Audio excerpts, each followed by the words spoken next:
కమ్మని చరితము రాదామంటే కవి వాల్మీకి కానయ్యా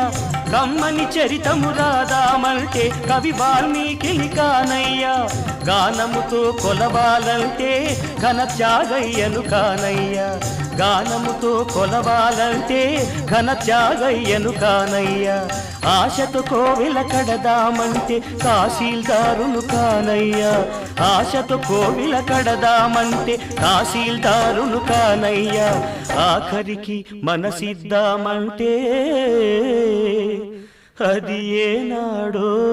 నీదయ్యా ఏమయ్యా ఏమయ్యా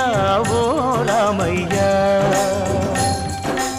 ఎలా సేవించాలయ్యా నిన్ను ఏమని కీర్తించాలయ్యా ఏమయ్యా ఓ రామయ్యా